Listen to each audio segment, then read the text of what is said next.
Hey, good day to you. This is Todd. I'm just a regular dude walking in the Word.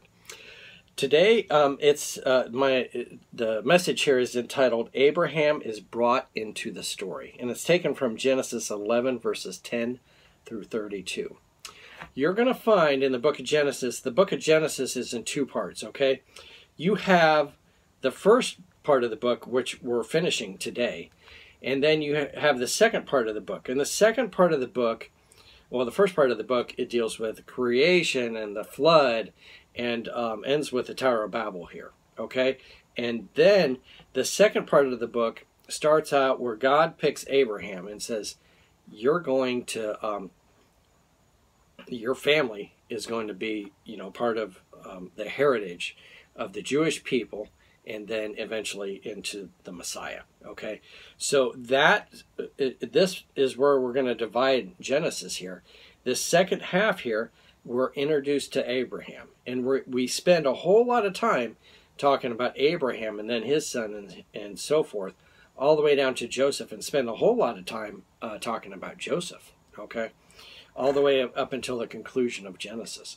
So, we go through a huge time period, okay, talking about creation and everything, to a small section of time period going through several generations, but really focusing on that. So hopefully that makes sense. So today we're bridging that gap. We're talking about Shem, which is the son of Noah, and you're going to see the line basically going to Abraham. Okay, where we're introduced to Abraham. And he's called Abram to start out with. All right, so follow along with me, Genesis 11, verses 10 through 32. It says this is the account of Shem's family line. 2 years after the flood, when Shem was 100 years old, he became the father of Arphaxad. And after he became the father of Arphaxad, Shem lived 500 years and had other sons and daughters. When Arphaxad had lived 35 years, he became the father of Shelah. After he became the father of Shelah, Arphaxad lived 403 years and had other sons and daughters. When Shelah had lived 30 years, he became the father of Eber. And after he became the father of Eber, Shelah lived 403 years and had other sons and daughters. We're going down through the family tree here. When Eber had lived 34 years, he became the father of Peleg. And after he became the father of Peleg, Eber lived 430 years and had other sons and daughters. When Peleg had lived 30 years, he became the father of Reu. And after he became the father of Reu, Peleg lived 209 years and had other sons and daughters. When Reu had lived 32 years, he became the father of Shug. And after he became the father of Shug, Reu lived 207 years and had other sons and daughters. When Sherug had lived 30 years, he became the father of Nahor. And after he became the father of Nahor, Sherug lived 200 years and had other sons and daughters. When Nahor had lived 29 years, he became the father of Terah. Getting close to Abraham here. And after he had become the father of Terah, Nahor lived 119 years and had other sons and daughters. After Terah had lived 70 years, he became the father of Abram. Okay, so this is the father of Abram, and that's who we're focusing on, is Abram. Nahor and Haran. So Terah had 3 sons. Okay, he might have had more children, but we're focused on those 3. He had Abram, Nahor, and Haran. Okay. Now I want to point out, I'm going to stop here just for a moment. At this point, from this point on, we're focused on the line of Shem and then the line of Abram, and which will be Abraham. The other sons of Noah, we're really not focused on anymore. They're really not mentioned after this, okay? So all those genealogies before this, it kind of guides you down this funnel, and this funnel is pointing you right to Jesus, okay? And if you're outside the funnel, you're not part of the story anymore, okay? So that's why we're focused on this. It's going from Shem to Abram, okay? So let's read verse 27.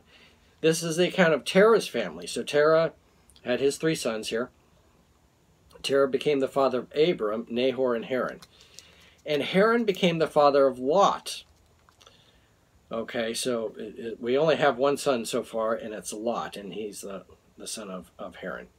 While his father Terah was still alive, Haran died in Ur of the Chaldees. in the land of his birth.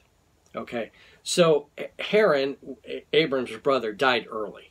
Okay, and so when he died early, there was an orphan boy. I don't know how young he was, but he was fatherless, and this guy was Lot. Okay, Abram and Nahor both married. The name of Abram's wife was Sarai, and the name of Nahor's wife was Milcah. She was the daughter of Haran and the father of both Milcah and Ashka. Now Sarai was childless because she was not able to conceive. Terah took his son Abram, his grandson Lot, son of Haran, and his daughter-in-law Sarai, the wife of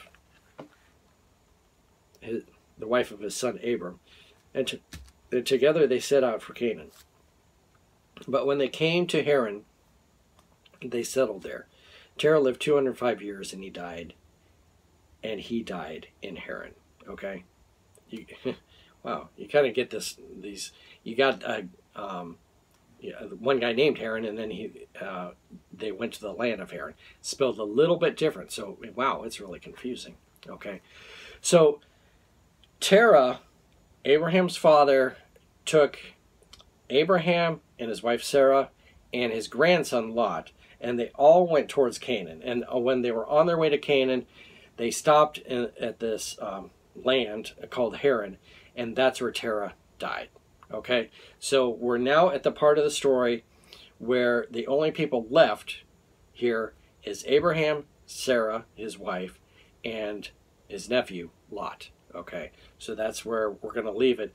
But this introduces now, it's called Abraham is brought into the story. Before, we hadn't heard anything about Abraham, but now we're being brought into the story, and he is going to be the main character in quite a few chapters here. Okay, so I wanted to bring that all, so we all understand what's going on here today. So again, it's Abraham is brought into the story. All right, thanks for watching. I'm a regular dude walking in the Word, and I look forward to seeing you tomorrow as we continue our journey through the book of Genesis. Lord's blessing. I'll see you then.